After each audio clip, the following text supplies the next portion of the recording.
ये जो है कक्षा 10 के लिए बहुत इम्पोर्टेंट है। इसमें जो क्वेश्चन बैंक की जो अगली सीरीज है वास्तविक संख्या वाली उसका हल है। तो उसके जो क्वेश्चन है सारे वो मैंने पहले पेज पे डाल दिए हैं। अब इसमें चार जो सवाल है सीरीज वाइज मैं आपको फटाफट बताती हूँ, रिवीजन कराती हूँ इसका कि 455 और 42 का SCF याद कीजिए। तो यहाँ पे कुछ भी नहीं लिखा है, ठीक है, कि किस विधि से हमें करना है, हमें ये यहाँ पे नहीं बता रखा है इसने।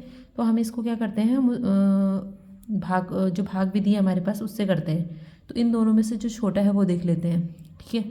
तो इसका मतलब 4 5 5 बड़ा है 42 से, तो यानी छोटी संख्या कौन है 42, तो 42 भागा 4 5 5 कर देते हैं। 42 से भाग देंगे, पहले ये 45 में जाएगा एक बार, ठीक है।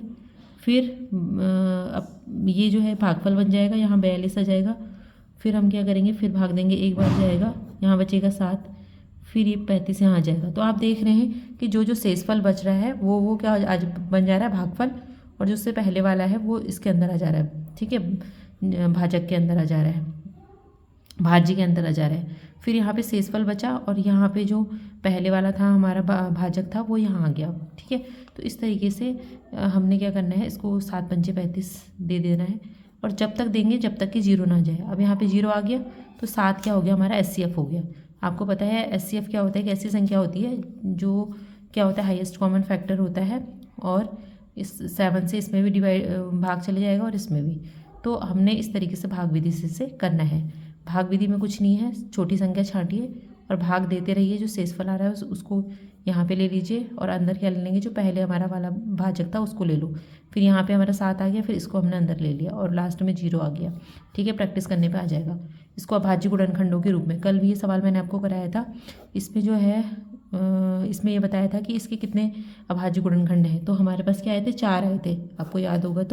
तो यहाँ पे इसका हल हम लिखेंगे इस तरीके से। अब इसको सबसे पहले हम किससे करेंगे, हम कर लेंगे इसको 3 से देखते हैं। 5 5 10 नहीं जाएगा, 3 से 5 से ही जाएगा। 5 एकम 5 0 0 0 0, जो भागफल है वो लिख रही हूँ मैं यहाँ पे 5 एकम 5, ठीक है। फिर इसके बाद इसको दीजिए आप किससे देंगे आप इसको, 13 से इसमें डिवाइड हो जाएगा, या 7 से दीजिए इसमें। तो 7 एकम 7 और 7 चौको 28, 7 तीन 21, 7 से भी चले जा रहा है, ठीक है। 7 एकम 7 और 7 चौको 28, 7 तीन 21 यहाँ पे लिख दिया। फिर यहाँ पे 11 से 2, 11 एकम 11, 11 तीन 33, फिर 13 से, ठीक है। तो ये जो सारी हैं प्राइम नंबर्स, जो ये अभाज्य संख्या है, इन्हीं से जा रहा है इसमें भाग। तो इसके अभाज्य गुणनखंड क्या हो गए, 5 0 0, 5 के अभाज्य गुणनखंड के अभाज्य गुणनखंड क्या क्या हो गए, 5 गुणा 7 गुणा 11 गुणा 13, ठीक है। 200 को इसके रूप में व्यक्त करो, 2 की घात n और 5 की घात m के रूप में। इसमें भी कुछ नहीं करना है, इसके अभाज्य गुणनखंड कर दो, ठीक है। अभाज्य गुणनखंड आप लोगों को आते होंगे, मैं मान के चल रही हूँ। तो 2 से इसको भाग करते जाओ और यहाँ पे भागफल लिखते जाओ, ठीक है, 1 तक लिखते जाएंगे। तो 200 को क्या लिख सकते हैं, 2 की घात 3 और 5 की घात 2। तो यही हो गया, n का मान 3 हो गया और m का मान कितना हो गया 2। तो यहाँ पे इस तरीके से इसको इस रूप में हम लिख सकते हैं। फिर है बिना लंबी विभाजन प्रक्रिया के बताइए कि 64 अपॉन कितना है 455, यानी 64/455 का दशमलव प्रसार शांत है या अशांत आवर्ती है, यह आपको बताना है। तो हम कैसे बताएंगे, अगर इसका जो ये है क्या कहते हैं 5 इस रूप में होता है, अगर इसको हम इस रूप में लिख सकते हैं, तब तो ये क्या होगा, दशमलव प्रसार शांत है, अन्यथा क्या होगा, अशांत होगा। तो 4 5 5 को फटाफट हम कर लेते हैं। 5 4 9 5 14, तो 3 से तो जाएगा नहीं, 5 से जाएगा। तो 5 9 45, 5 एकम 5, फिर 13 7 91। अब आप देखो ये 5 तो आ रहा है, ठीक है। 4 5 5 को कैसे लिख सकते हैं हम, 5 गुणा 13 गुणा 7, और कोई अंक नहीं आना चाहिए इसमें 2 और 5 के अलावा, ठीक है। या तो खाली 5 ही आता, 2 नहीं आता तो तब भी 2 की घात 0 लिख लेते, लेकिन यहाँ पे इस तरीके से आ रहा है तो इसका दशमलव प्रसार क्या होगा, अशांतावर्ती होगा।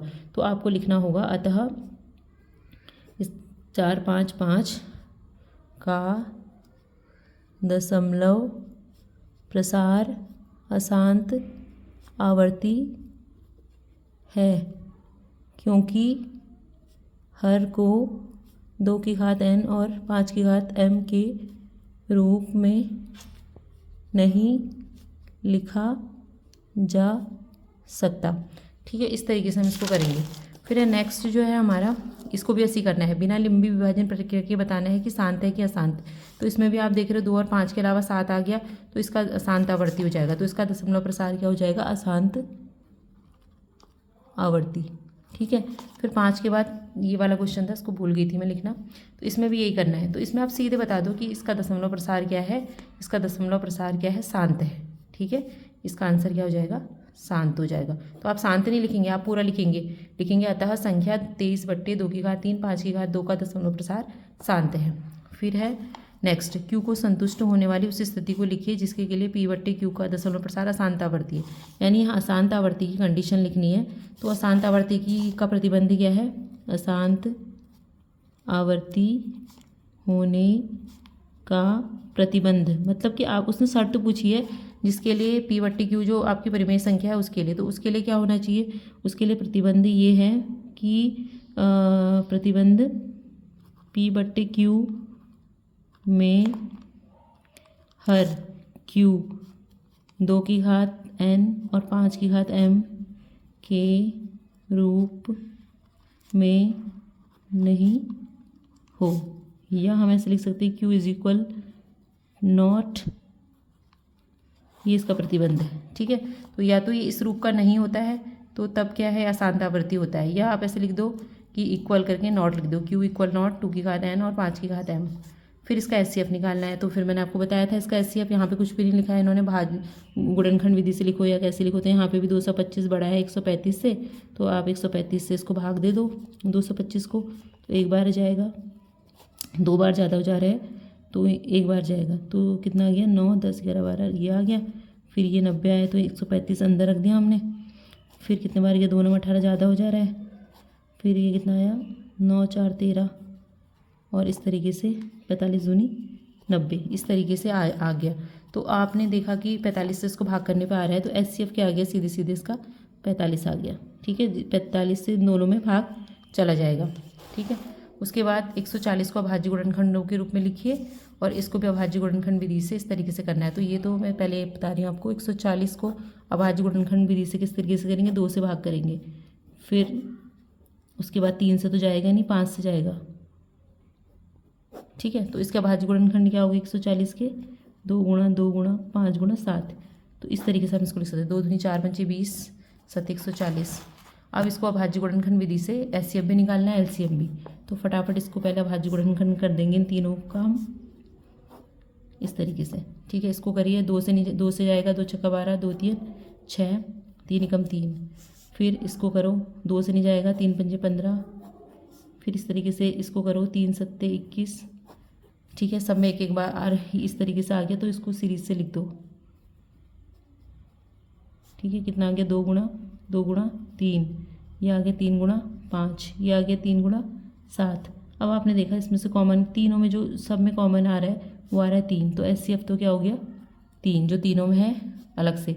उसके बाद क्या क्या आ रहा है एक्स्ट्रा, LCM के लिए ये 3 कॉमन है, इसको एक बार लिखेंगे ही लिखेंगे, बाकी जो भी बच रहे हैं यहाँ पे सबको लिख देंगे, क्योंकि और भी कॉमन नहीं आ रहा है इसमें, बस यही आ रहा था ये। अब इनको गुणा कर दो, वो LCM आ जाएगा, कितना आ जाएगा, 2 दूनी 4 पंचे 20 20 सत्ते कितना हो गया, 20 सत्ते 40, 140 गुणा 3 420 आ गया।